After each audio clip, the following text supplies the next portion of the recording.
Okay, I'll go ahead and get started. Again, thank you so much for joining today's Diverse Talk Live, HBCU Accountability and Outcomes, What Matters.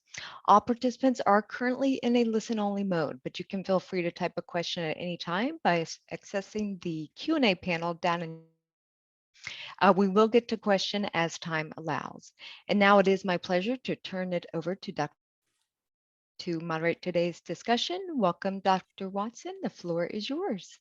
Thank you so much, Wendy. Thank you for organizing this, and thank you, of course, to everyone for being here today. HBCU, accountability and outcomes, what matters? What does accountability and outcomes look like at historically Black colleges and universities? We have an amazing panel to engage in the conversation this afternoon. Please join me in welcoming Dr. Rosalind Clark-Artis, who's the president of Benedict College. We have Dr. Charlie Nelms, who is the Chancellor Emeritus at the North Carolina Central University and the United Negro College Fund President in Residence. Welcome. And finally, we have Dr. Alvin Schechtschneider, who's the former Chancellor of Winston-Salem State University. So glad to have you all with us. Over the past few years, we have seen a tremendous interest in HBCUs. Vice President Kamala Harris is a graduate, of course, of Howard University. The parents of our next U.S. Supreme Court Justice, Ketanji Brown Jackson, are graduates of HBCUs. With the philanthropic support that many schools have received from McKinsey Scott, there is, though, a false perception that all is well at HBCUs. So we want to dive into issues around accountability and talk a little bit about that. So I want to start off with you, Dr. Artis, and ask you, what does accountability look like as it relates to HBCUs? Well, thank you, Dr. Watson. It's a pleasure to be with you and to my colleagues. Always a pleasure to join you, gentlemen. I think accountability looks like Benedict College. It looks like the 103 historically Black colleges in this country that have leaders who have to govern in an era of 24-hour news cycles, of social media, of increased visibility, who navigate crises like COVID-19 and the recent racial reckoning, that must make complex decisions as it relates to resource allocations, strategic investments, sustainability of institutions, and capacity building for these critically important mission-driven institutions. So it is both top-down, bottom-up, all-encompassing. It is an institutional ethos for us, an ethos of accountability, if you will. First and foremost, accountable to our students, our primary constituency. We are responsible for ensuring that our students receive a quality education that prepares them to go out into a 21st century technology-driven environment and to be healthy and whole and make meaningful contributions.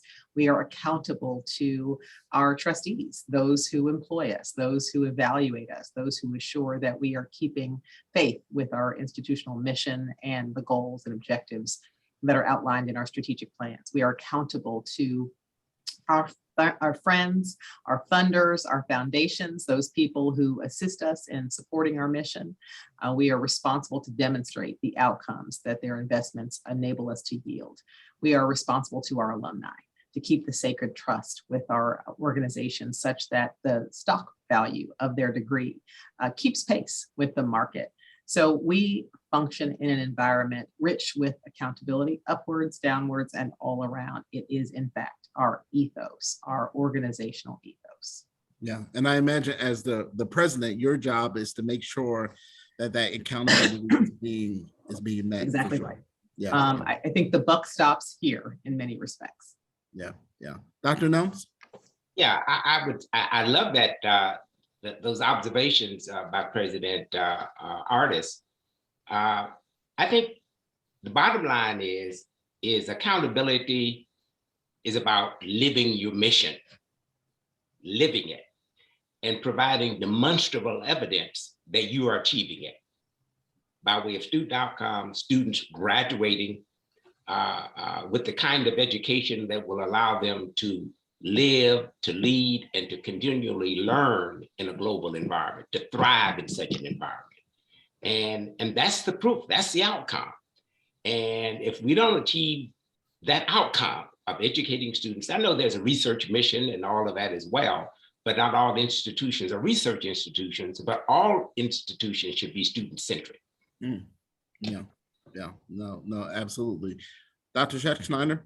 Yes, I'll be brief. I think for me, accountability is being clear about expectations, goals, objectives, and anticipated outcomes, and having a way of measuring the degree to which you're achieving those goals, objectives, and expected outcomes, whether that's graduation rates, whether that's how much money an institution raises, how you grow your endowment, but being specific and clear about what it is you wish to achieve as an institution of higher learning in a very competitive environment.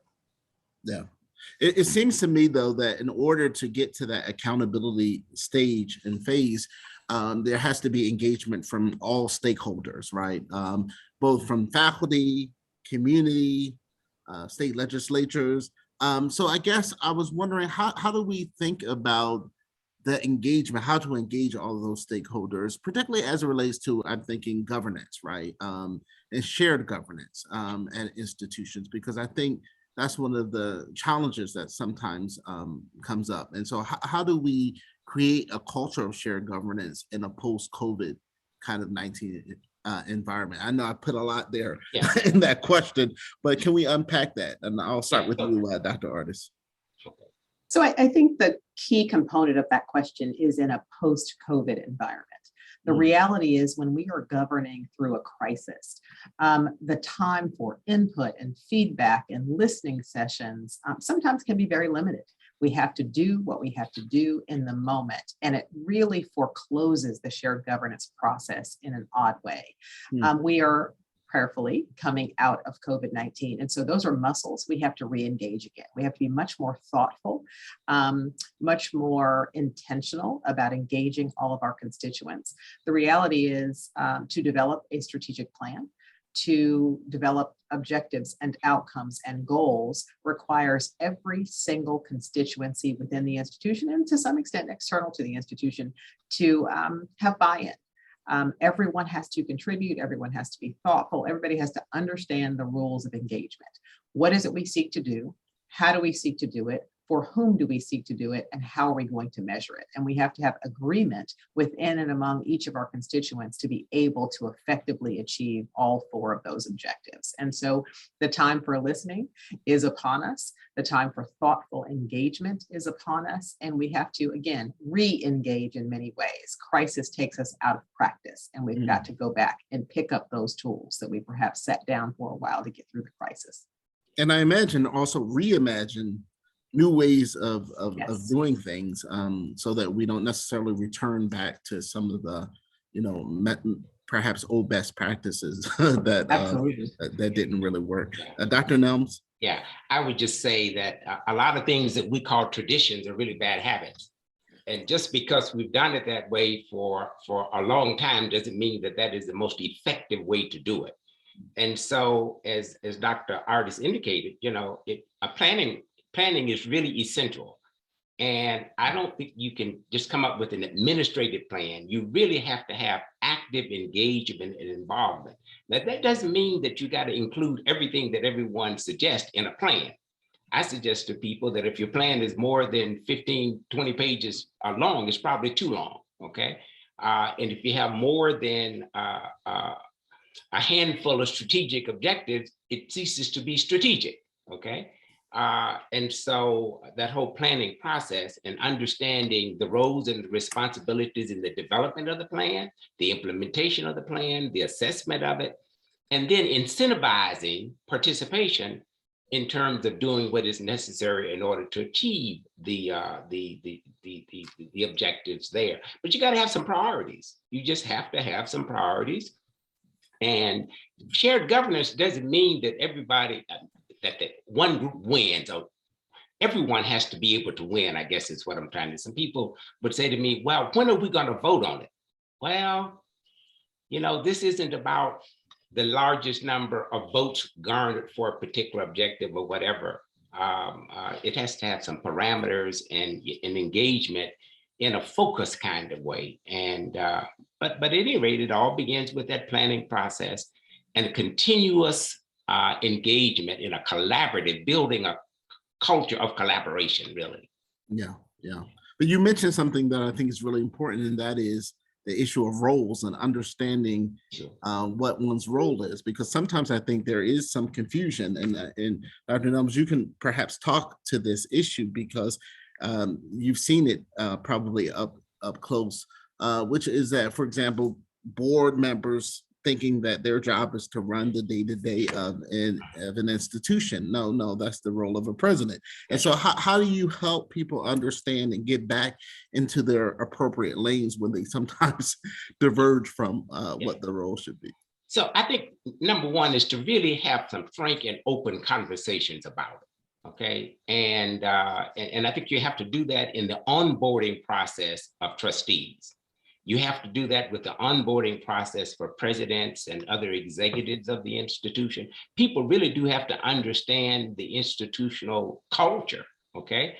And whose role is to do what, because that's why we have lanes on the highway, is what I say to people in some of my workshops. Otherwise, there would be collisions all over the place. And so it is important for trustees. Presidents shouldn't try to be trustees, okay? Now, similarly, trustees should not try to be presidents and vice presidents and all of that. I mean, there's a role for each to play, but good governance really has to begin with the onboarding process, a training process, okay, having policies and procedures and people sticking with those in the pursuit and carrying out of the work of the institution. Yeah. Dr. Schefschneider, can you speak to this? And also, I mean, I know that you've been very involved with helping to identify and help institutions with searches as well. So I know you can speak to that issue too. Well, I think I totally agree with both Charlie and Rosalind. I think, the pandemic has caused a lot of people to rethink their role, particularly as president. We've seen just a wave of retirements and resignations. It's a very, very difficult job, but I think it also presents opportunities with shared governance, with better governance. And I think what's critical right now is, as we emerge from the pandemic, is to be clear-eyed about a vision for the institution. I think institutions need certain types of leadership at certain stages in their development. And so for those institutions that are looking for a new president right now, it's important, I think, for the board to be clear about the type of leadership that's necessary given, the moment that we're in. But I think, to Charlie's point, there's a need for continual board development. An annual retreat, I think, is very important. Boards have a culture of their own, just as institutions do. And sometimes those cultures are resistant to change. But I think continual board training is something that's very, very important in this environment, because things are changing very, very rapidly. I mean, the competition seems to be ramping up. If nonprofits, for-profits, 2-year institutions, 4-year institutions, all vying for the same pool of students in many cases. And so boards need to be adept at managing the changes that are occurring and taking a long look at what things will look like in the next decade or so. Yeah. I'm wondering, though, outside of boards, I mean, one of the big issues that we see is engagement, particularly as it relates to public HBCUs, engagements with state legislatures, with political leaders on the Hill. Was wondering if you all can provide some insight on the importance of that kind of engagement. Dr. Artis, I know that you probably do a lot of that, obviously, in your current role. Yes, actually, certainly we're a private institution, and yet we are called upon quite frequently to engage both locally and nationally. Nationally, obviously, we're advocating for increases to Title III funding that impacts the capacity building efforts of colleges and universities, HBCUs in particular. part of Title III is capacity building in the form of endowment building. And so there's been a question in the chat from a member of the audience: how do we manage the debt burden of our students? Growing those endowments is a critically important component of that. And so being able to invest Title III dollars toward endowment building is a priority for us, and we have to advocate for that strongly. We have a number of HBCUs pursuing R1 status. We have to advocate for additional research and development dollars and instrumentation grants to build the capacity. This infrastructure bill that's coming down obviously means a great deal. So I think one of the primary responsibilities of historically Black colleges and university presidents is to be effective advocates with governmental entities, which are among our largest funders, even if we're a private institution. Yeah, and of course, the push to double Pell is one of those issues that certainly would impact so many students who attend HBCUs. Dr. Nelms? Yeah, I was just going to say that I think there's a lot of misunderstanding about HBCUs, and there's a tendency to lump them all into the same bucket. And HBCUs are just as different as other kinds of institutions. And legislators and boards of state boards of governance and so on and so forth, they need to understand that. And that's why it is very important to continually engage them, okay, and provide an opportunity for them to experience what it's like on a campus. So when they're back into their districts at the national congressional level, or to get state legislators and others to come and visit the campus and spend time so they can better understand the true mission, the focus, and the successes of our various institutions. And that's a critical role. And as Rosalind indicated, just think about the Pell Grant, for example. Many of our institutions, they award 95% Pell eligibility rate. And it's really important for legislators to understand that this is not something nice to have. This is something that's really essential. And so, so the engagement of legislators at all levels, county commissioners, city council people, state legislators, congressional representatives, all of those people are really, really important. Yeah. No, Follow up on a point that Charlie just made that I think is important, and I apologize, Alvin, if I cut you off in some way. But I think one of, I mentioned primary role being advocacy. We're educators. And we very often have to educate our elected officials. We educate our communities. We educate others to understand the unique value of these institutions. Charlie referenced the number of Pell eligible students that we serve. I was talking with a group of colleagues the other day, and one commented, we have an exceedingly high number of Pell eligible students. I mean, nearly 30% of my students are Pell. And I thought, 84% of my students are Pell. I think this is an issue of context. And helping people to understand the unique mission and institutional context of historically Black colleges is the first step toward effective advocacy. We have to educate our communities of interest about the important value of these institutions and the unique work that we do and the ways in which we do it. I think that really changes the assessment conversation when we start centering the student experience and centering our unique context for those who would seek to assess or evaluate the job that we're doing on a daily basis. No, I think that's really important. And it helps us with the narrative piece, which is how do we tell our story, right? In a way that is effective. We often talk about the need to tell our story in a very concrete way. And I think that's important. So thank you for that. Dr. Stefander. Yeah, I totally agree. I think if you're a public institution, the legislature, those women and men are your bankers, because you've got to rely on them a lot for your budget. And so getting to know, interacting, making sure you tell the story of your institution, I think is very, very important. But things have changed a lot, as we all know, in the last couple of decades. When I first got involved in leading higher education, as a leader in higher education, the role of the president or the chief executive was largely that of an academic leader.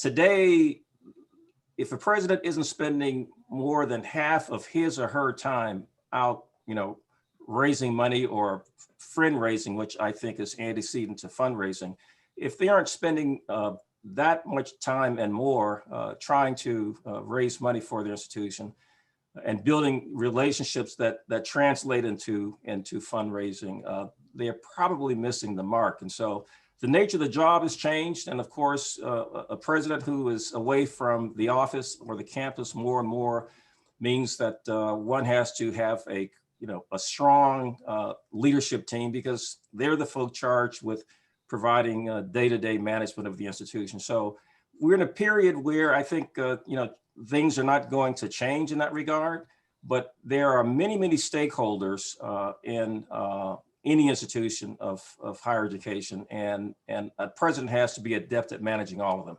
Yeah, well, one of those stakeholders is certainly alumni, and I was wondering how we can engage certainly alumni, and we'll get to that question, but go ahead, Dr. Nelms. I know you. So Jamal, I agree with everything that my colleagues have said. There are two wonderful educational tools that I would encourage all of the people registered to take a look at. One is the social mobility report that was released by UNCF several months ago. I mean, it is a wonderful educational tool, and it puts in perspective the monumental role, exemplary role that HBCUs play in moving people to middle class and beyond. So that's the social mobility report, UNCF. The second one is the economic impact of HBCUs. It's been around for about 4 years. I think it came about 4 years ago. But it's important for people to really know the economic and the educational impact of historically Black colleges and universities. The narrative is a bit worn and misunderstood, okay, in many circles. And so those are two wonderful educational tools that I would encourage people to take a look at. And maybe Wendy can put it in the chat, those two documents. Perhaps. Yeah. We participated. I think yourself, Dr. Artis, in a Twitter chat after that report was issued by the United Negro College Fund. And certainly lots of interest around that. So thank you. Let's talk. Go ahead, Dr. Schiffman. If I may, as I think those reports are wonderful. I'd also encourage institutions or institutional leadership to think about an economic impact of their own with respect to their own institution, because sometimes people don't realize the strong impact that an institution of higher education, no matter how small, can have on a regional economy. And particularly if you're starting to think about fundraising, that's a wonderful resource to have to demonstrate that this institution, its faculty, its students, its staff, its alumni, the spending that occurs within a region and how that institution drives significant parts of the regional and local economy. Yeah, no, all great points. So let's talk about alumni though. Again, how do we engage those stakeholders into the work that's being done at our institutions? Dr. Artis? So I think we engage them in many of the same ways that we have to engage other constituents, and that is the provision of carefully constructed narratives, storytelling. We have to remind them of whence they have come and the unique value of the historically Black college and what it meant to them, what the value of this education was to them. Many of our alumni do give back. I think the narrative has been diluted just a little bit. Our alumni are engaged, they're actively engaged, and they do give back and support their institutions. Historically, you have seen them majoring in, these were teacher preacher colleges when they were founded. And so the giving capacity perhaps had not been as great. I think now we're keeping pace and we can do a little bit more, but arming them with knowledge about the institution, its institutional outcomes, what its programs are today, its unique value to the communities, the work that we did during COVID-19, whether that was as a vaccination site or PPE provider. Those are great things that your alumni need to go out and be ambassadors for you, spokespersons for you, and we have to empower them to do that by providing them with the information. And so I think maintaining good, coherent lines of communication, newsletters, things of that sort to keep your alumni fully engaged in the life of the institution can be helpful strategies for engaging them. Yeah, no, thank you for those strategies. Dr. Nelms? Yeah, I would argue that the best time to commence this journey of enlisting the support of alumni is when students step on campus for freshman orientation. Mm. That's the best time to start it, okay? Because you are introducing them to the culture and the history and the traditions of the institution and the importance of those matters in their education and so on and so forth. So what we want to do is, I think, day one in orientation, we want to talk about what does it mean to be a student here? What does it mean to be a graduate of this institution? How did we come to be? Okay, what can you do to ensure the sustainability of the institution? That needs to be a conversation from day one. Number two, I think we have to provide alums with accurate information as opposed to what's on social media or on the television or in the local newspaper. And I'm not trying to discount any of that. I'm just simply saying that institutions have an obligation to provide alumni with current, up-to-date information, because there are two things that every alum can do. They can help to recruit students for the institution by sharing their story of impact, the story of impact on them. And then the second thing that they can do, we can all be philanthropists. We just can't all be philanthropists at the same level. And so we need to debunk this whole notion that you have to be wealthy in order to be a philanthropist. You have to be wealthy in order to invest in an institution, your alma mater. Yeah, no, thank you. Dr. Schexnayder? Yes, I think as Charlie's pointed out already, I mean, our institutions are not monolithic. And so the level of alumni engagement and alumni support varies by institution. But I also think that the moment that a student and a student's parents step on a campus, that's when development and alumni relations really ought to begin. And it ought to continue and be reflected in the quality of student life, how a student feels about the institution inside the classroom, but also outside with extracurricular and co-curricular activities. That's very, very important. And also think that, regular communication through an alumni magazine or lots of things are occurring online, but there needs to be regular communication and acknowledgement of alums, what they're doing, where they are, when things are occurring that others in a certain class would be interested in knowing about. And I think communication is so important, particularly when it comes to fundraising. Simple things like stewardship, just acknowledging that somebody sent a check, no matter how large or small. Yeah. If somebody makes an inquiry, following up with the phone call, but just basic, simple things I think are so important to creating the kind of goodwill that alumni would feel very, very interested in supporting their institution. So I think a lot is incumbent upon the institution. I mean, I think that alumni, if we cultivate them, I think it's all about relationships, Jamal. Building, cultivating, maintaining relationships. And I think that if we do those things and create a culture of caring, alumni support will increase. Yeah, I want to get to some questions in a minute, but I was just curious, over the years, I've gotten to know each one of you, and your passion and enthusiasm for HBCUs is just clear. And I was just curious if you could maybe share with our audience your own short journey. How did you get to the point where HBCUs were so much part of your universe and your world? Dr. Nelms? I know that's a big question. No, it's simple. Were it not for the University of Arkansas at Pine Bluff, formerly known as Arkansas Agricultural, Mechanical, and Normal College, there would be no Charlie Nelms as you know him. Period. Yeah. There's nothing more for me to say. Yeah. The place transformed my life, and it transformed the lives of so many people with whom I have come in contact. Yeah. So transformation is real. I know it's a new word in a lot of folks' vocabulary now. But hey, that's an old word for me. That's an old word for HBCUs because they've been transforming lives. Yeah. And that's why I'm passionate about the institutions. That's why I give. That's why I say positive things on and on and on about them, because of the monumental impact. Yeah. Yeah. Well said, Dr. Artis. I think Charlie really summed it up.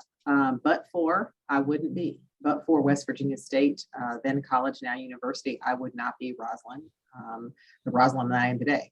And what's interesting about that is, and I'll say this with no hubris, I just want to speak to you as family. I was born smart. My mama taught me to read. I had the noodle. What I didn't have was self-confidence. What I didn't have was a clear knowledge of who I was as a Black girl growing up in Southern West Virginia. My HBCU is not a place where I just could be myself. My HBCU taught me who myself was. So I could have been smart and reasonably successful, but my HBCU made me healthy and whole. And that's a very different thing. Wow. Wow. And it must be amazing for you now to see that same kind of energy being transmitted to students that you come in contact with. Yeah. Yeah. Dr. Schechtner? Well, I can say pretty much the same thing. Were it not for Grambling, we wouldn't be having this conversation without a doubt. My oldest brother, oldest sister, both went to Xavier. My mother's youngest sisters went to Xavier. In my senior year, my junior year at Grambling, I read a monograph published by Harvard Educational Review entitled The Negro College, the American Negro College. And it had some not so kind things to say about historically Black institutions. And so I've been a student of our schools for more than 50 years. Charlie and I both finished college the same year. We share some other things in common, including the fact that we've spent the bulk of our career careers at research universities. But we never strayed far from our commitment to historically Black institutions. And we've collaborated a lot in recent years. I actually hear his name and I followed his career, and I didn't get a chance to meet him until about 10 years ago, but I feel like I've known him all my life.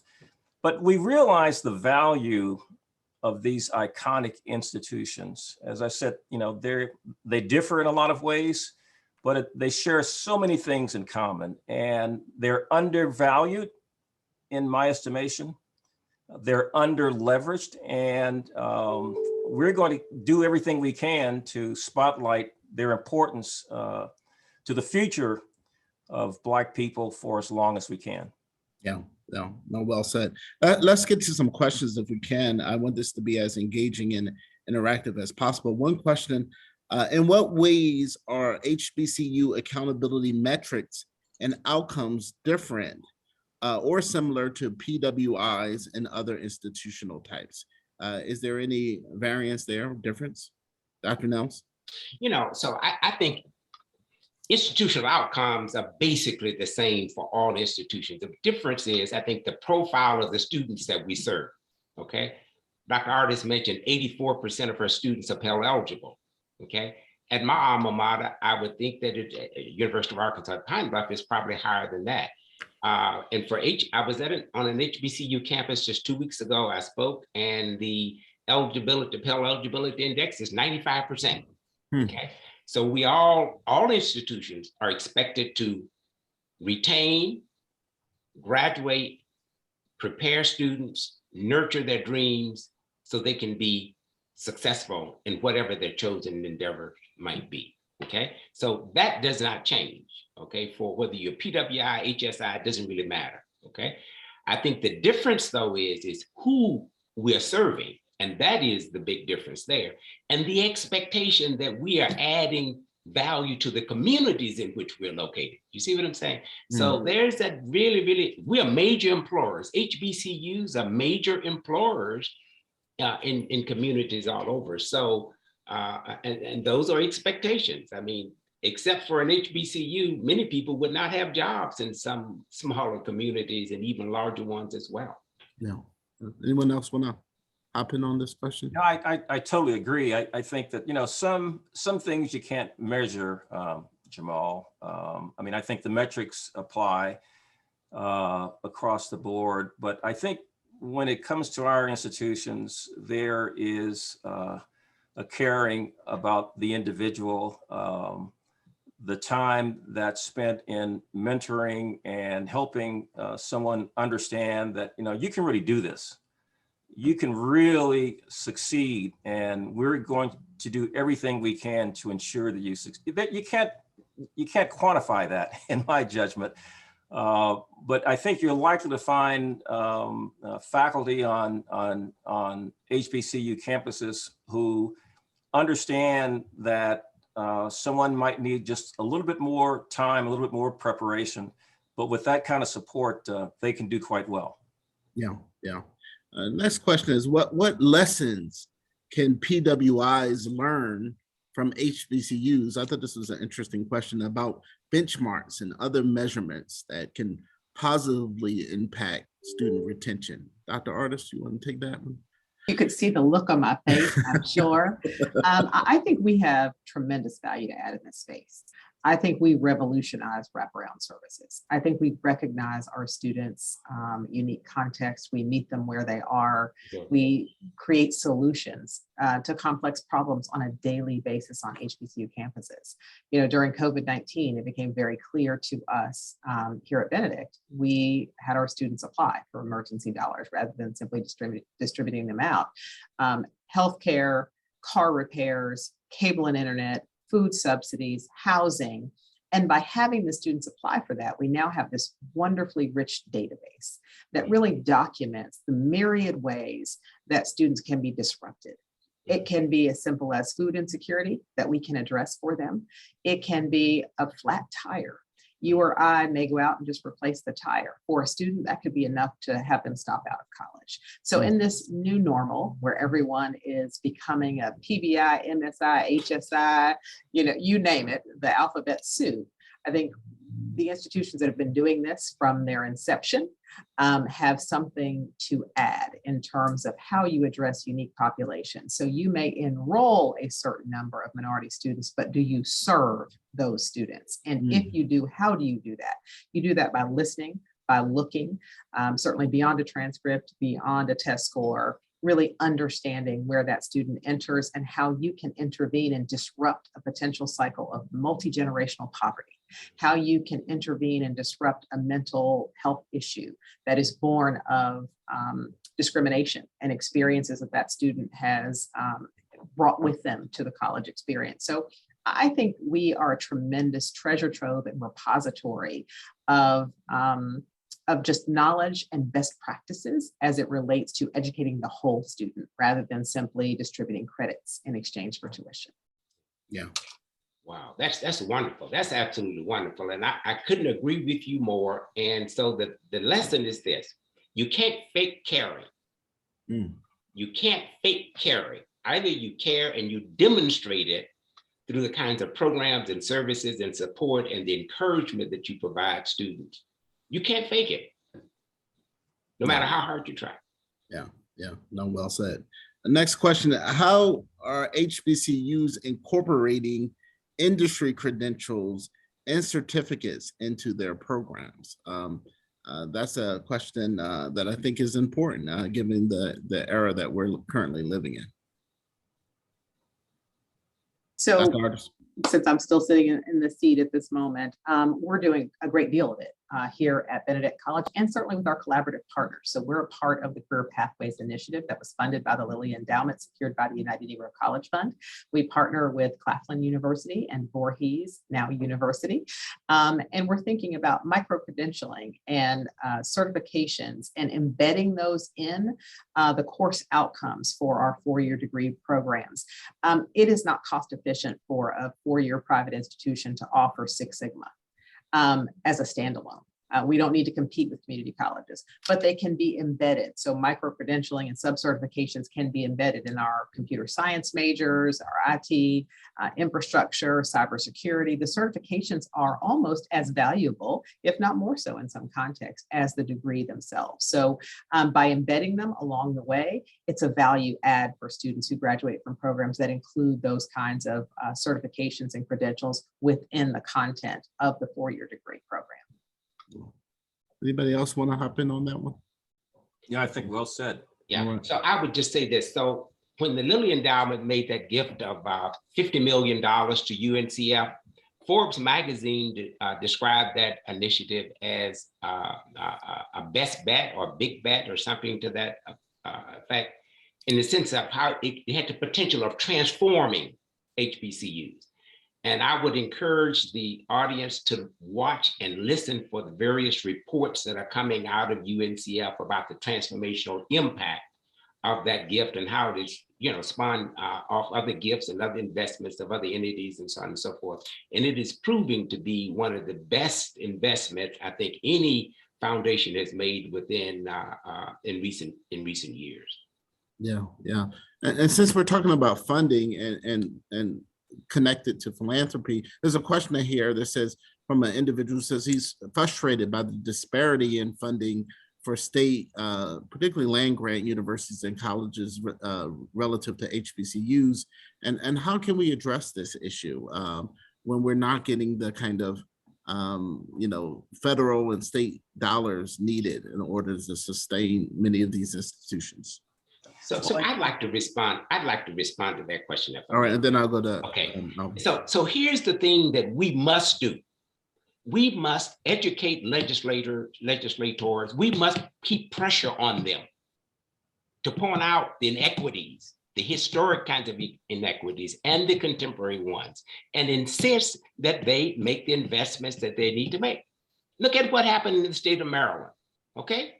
Look at what's developing in the state of Tennessee in terms of dollars that institutions have not been the recipients of that they should have been. Look at what's happening in my state of Arkansas, where they've never gotten the full match as a land grant institution. So we have to keep the pressure on legislators.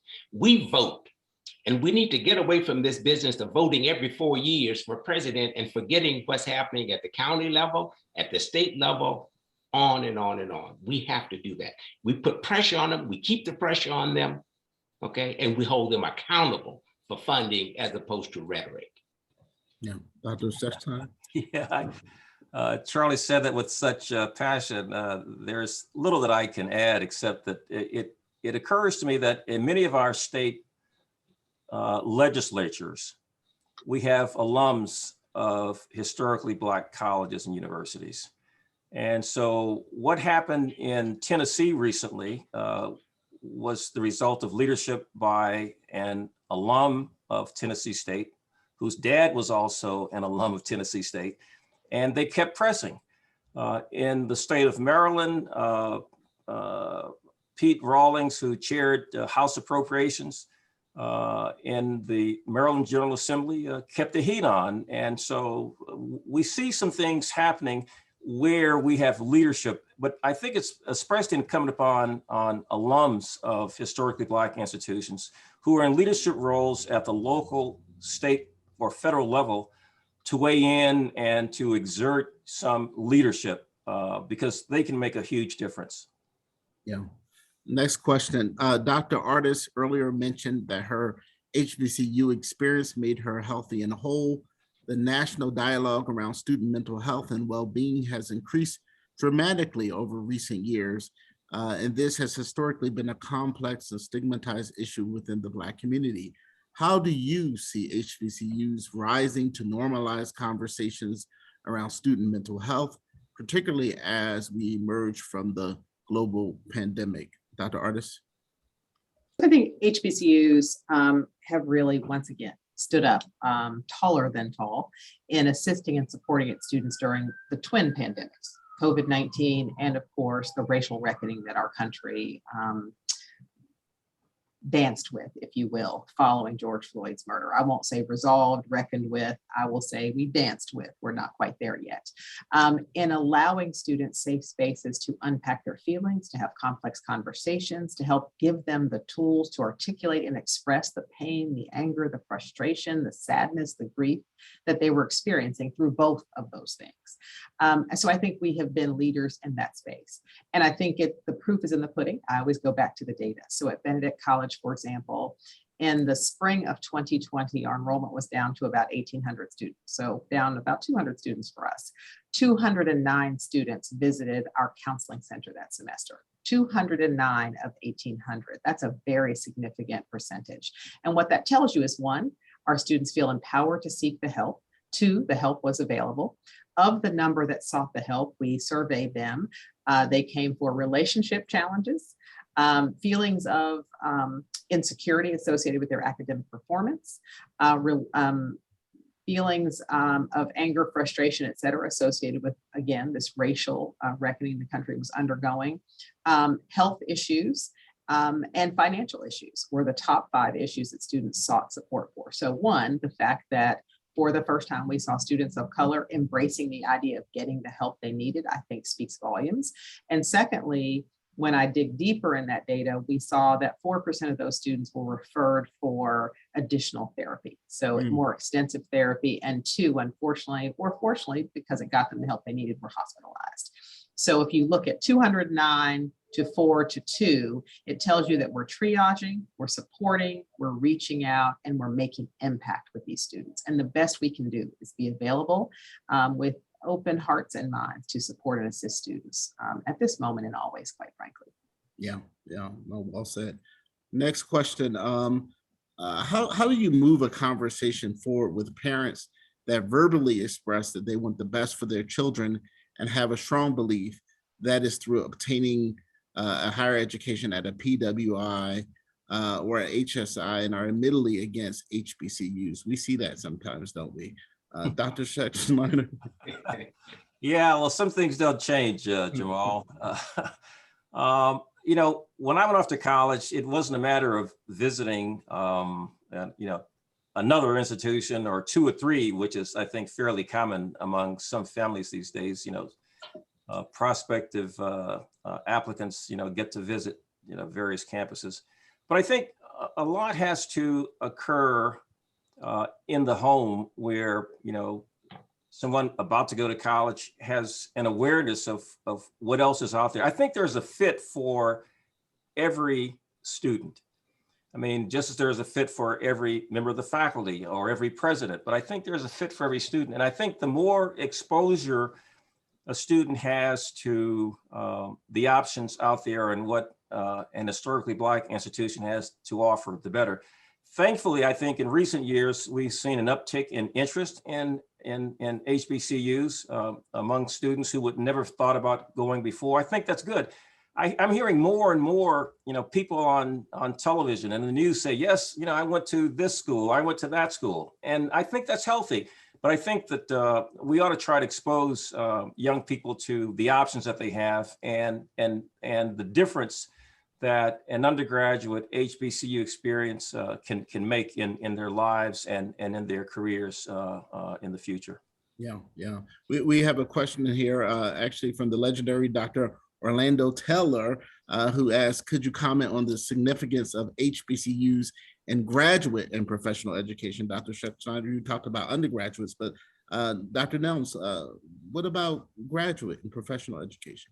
It is of utmost importance. It is of utmost importance, and especially in all disciplines, really, but some more so than others, just in terms of the emphasis on technology and artificial intelligence, all these kinds of areas.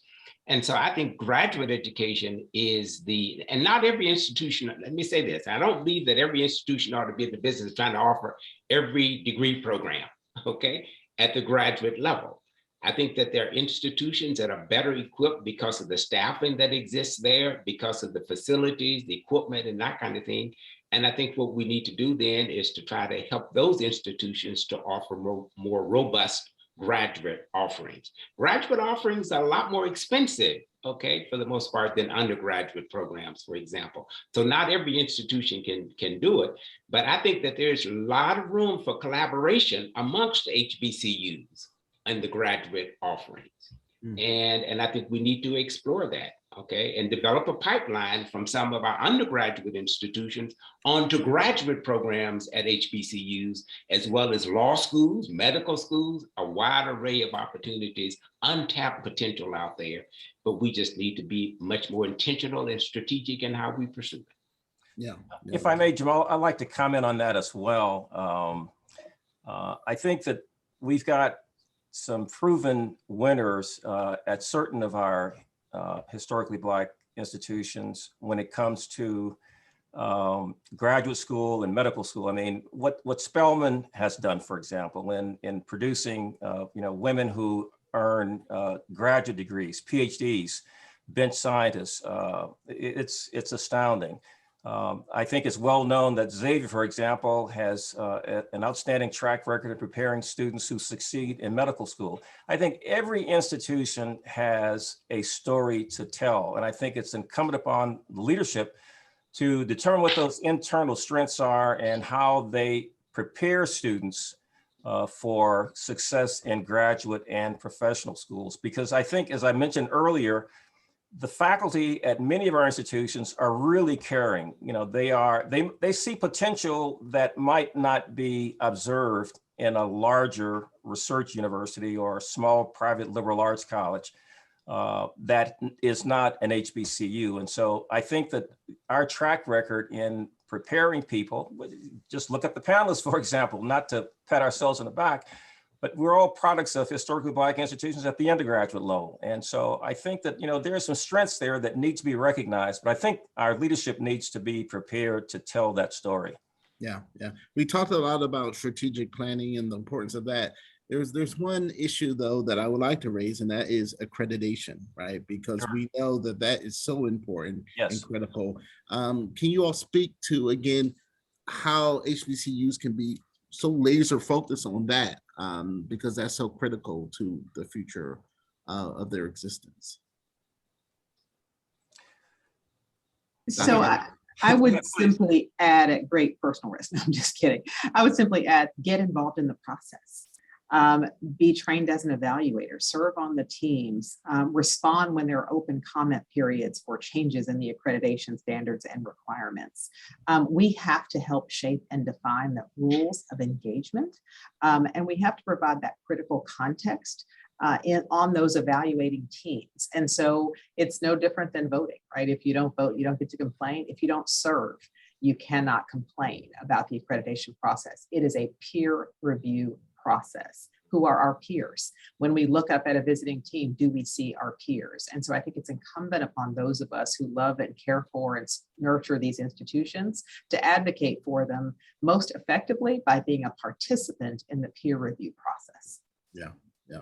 I'd like to approach, and I totally agree, I'd like to approach this a little differently, Jamal, because over the years, the last couple of decades, I've witnessed, I won't say undue, but just excessive concern about accreditation. And accreditation, in my judgment, is the floor, not the ceiling. I mean, I've seen so many institutions recruit someone to make sure that the institution gets off probation or warning, to the detriment of focusing on other things that are equally important because of changes in higher education, because of changes in degree programs, because of financial issues or whatever.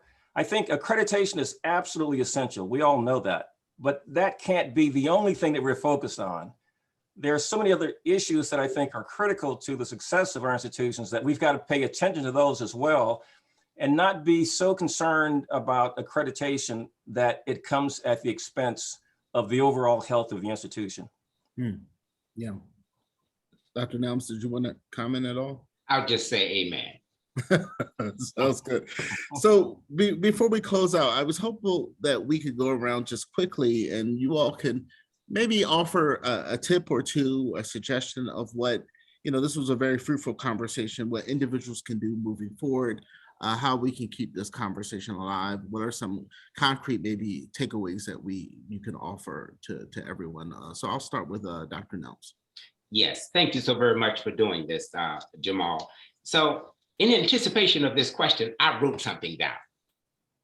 It's important for institutions to establish, communicate clear, concise, strategic goals and objectives and priorities that are aligned with the university's mission and the vision.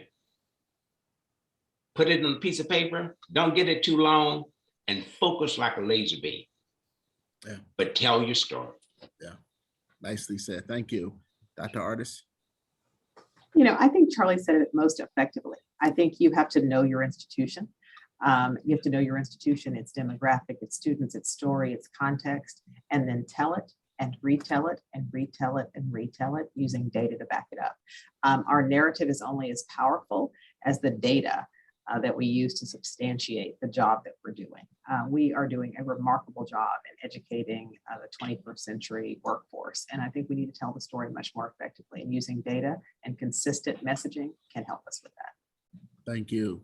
Dr. Schechtsteiner? Yeah, I agree with everything that's been said. I think it's most important to have a vision for the institution, where it wants to go, where it wants to be. As I said earlier, I think we need certain types of leadership at certain stages of our development. And I think it's up to the governing board to work with the president to craft a vision that ensures the sustainability, not mere survival, but the long-term sustainability of the institution. I think vision is absolutely important. And of course, vision is a part of a strategic plan. But first, I think there has to be a vision.